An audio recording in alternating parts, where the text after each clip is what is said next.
Police ने Wadala creek की eastern coastal line की लगभग 10 किलोमीटर के दायरे में छानबीन की। 400 सीसीटीवी फुटेज को चेक किया। 2 बड़े 4K ड्रोन कैमरा भी तैनात किए गए। यहां तक कि पूरे क्राइम सीन को रिक्रिएट करके डमी को पानी में फेंका गया। 10 मछुआरों के साथ 2 पुलिस ऑफिसर ने 2 किलोमीटर तक उस डमी की निगरानी की और साल भर तक महाराष्ट्र के कोस्टल लाइन के कर्मचारी यानी पुलिस कर्मचारी के साथ कुछ गुजराती कोस्टल लाइन से लगातार वो सूचना लेते रहे। पर 4 साल के बाद भी पुलिस 28 वर्षीय महिला की लाश को नहीं ढूंढ पाई। नमस्कार, मैं हूं श्रद्धा राय और आप देख रहे हैं क्राइम कहानी द चाणक्य पर।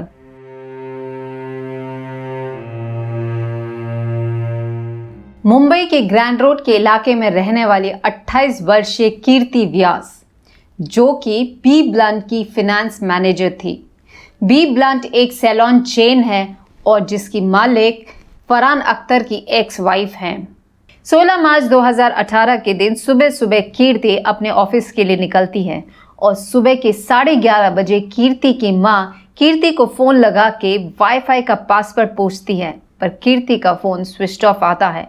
मां को लगता है कि शायद कीर्ति अभी बिजी होगी, इसीलिए उसका फोन बंद है। लेकिन देर रात जब कीर्ति घर नहीं पहुंचती है तो माता पिता की चिंता बढ़ जाती है। इसीलिए वो ऑफिस में, दोस्तों में, कलीग्स में, हर जगह कीर्ति की इंक्वायरी करते हैं, पर किसी भी प्रकार से उन्हें कोई सूचना नहीं मिल पाती है कि आखिर कीर्ति कहाँ है।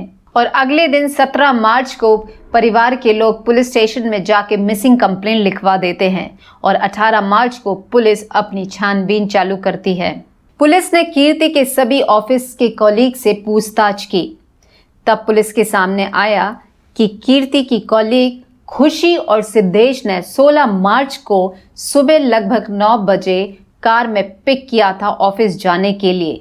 पर इससे पहले वो ऑफिस पहुंचते कीर्ति को कुछ काम याद आ गया, इसलिए वो रास्ते में ही उतर गई और कहा कि वो अपना काम करके डायरेक्ट ऑफिस पहुंच जाएगी। जैसा कि खुशी और सिद्धेश ने पुलिस को बताया, सीसीटीवी कैमरे की फुटेज को चेक किया गया और कैमरे में वही पाया गया जैसा कि सिद्धेश और खुशी ने बताया था। जहां एक तरफ पुलिस इन्वेस्टिगेशन में जुटी हुई थी, ठीक वहीं पर खुशी और सिद्धेश सोशल मीडिया पे लोगों से कीर्ति को ढूंढने की मांग कर रहे थे, हैशटैग ट्रेंड कर रहे थे। खुद फरहान अख्तर ने भी कीर्ति को ढूंढने के लिए लोगों से मदद मांगी। पुलिस लगभग 400 सीसीटीवी कैमरे की फुटेजेस को चेक करती है। 16 मार्च को जिस कार का इस्तेमाल सिद्धेश और खुशी ने किया था, उस कार को भी फॉरेंसिक लैब भेज दिया जाता है। पर जब फॉरेंसिक लैब से रिपोर्ट सामने आती है तो एक खून के निशान ने पूरे केस को सॉल्व कर दिया था। कार में पाया गया खून का निशान का डीएनए टेस्ट कीर्ति के माता पिता के डीएनए से मैच किया जाता है और रिजल्ट में आता है कि खून का निशान कीर्ति का ही था। पुलिस, जो कि 18 मार्च से लेके 15 अप्रैल तक लगातार खुशी और सिद्धेश से पूछताछ कर रही थी, फाइनली इन दोनों के पास अब ये जवाब नहीं था कि कैसे कीर्ति का खून उनकी कार में पाया गया।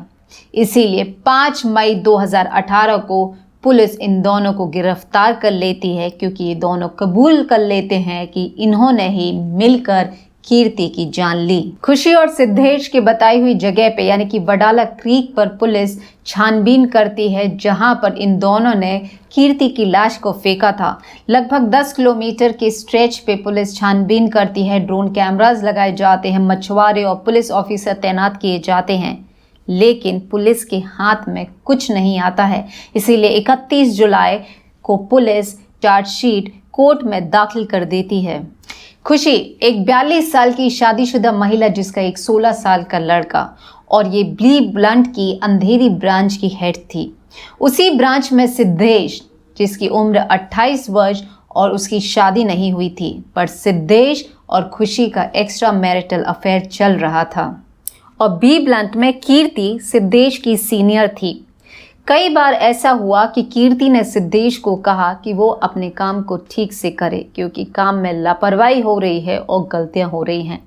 पर जब सिद्धेश ने कीर्ति की बात को नहीं माना तो कीर्ति ने उससे कहा कि अगर वो इस तरीके से काम करेगा और गलतियां करेगा तो जल्द ही उसे नौकरी से निकाल दिया जाएगा। कहीं नौकरी हाथ से ना निकल जाए, इसीलिए सिद्धेश और खुशी मिलके एक प्लान तैयार करते हैं और 16 मार्च 2018 के दिन सुबह सुबह लगभग 9 बजे ये कीर्ति के घर के नीचे पहुंचते हैं और कीर्ति को फ़ोन करके कहते हैं कि नीचे आ जाए, हम तीनों मिलके कार से ही ऑफिस जाएंगे। कीर्ति नीचे आ जाती है, कार में बैठती है और ये तीनों ऑफिस की तरफ निकलते हैं। इन तीनों की फुटेज सीसीटीवी कैमरे में रिकॉर्ड हो जाती है। सिद्धेश कीर्ति से कहता है कि वो उसके खिलाफ कोई एक्शन ना ले, पर कीर्ति नहीं मानती है। इसीलिए सिद्धेश और खुशी मिलके उसका गला दबा के उसकी जान ले लेते हैं और कार को ले जाके खुशी की रेसिडेंसी के नीचे पार्क कर देते हैं और कीर्ति के शव को बूट स्पेड्स में डाल देते हैं। और इसके बाद ये दोनों ऑफिस चले जाते हैं और ऑफिस में एकदम नॉर्मल बिहेव करते हैं। और जब ऑफिस ख़त्म हो जाता है तो ये वापस कार को उठाते हैं, कीर्ति के शरीर के टुकड़े करके उसे वडाला क्रीक में फेंक देते हैं। 3 दिसंबर 2021 को कोर्ट ट्रायल शुरू होते हैं। खुशी को बेल पे रिहा कर दिया जाता है कुछ समय के बाद, पर सिद्धेश जेल में ही है। क्या ईमानदारी से मेहनत करना इतना भारी पड़ सकता है कि किसी की जान चली जाए?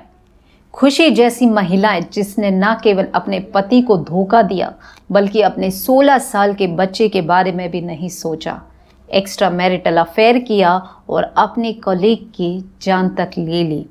सही मायने में दोषी कौन है? कमेंट करके हमें ज़रूर बताइएगा। नमस्कार।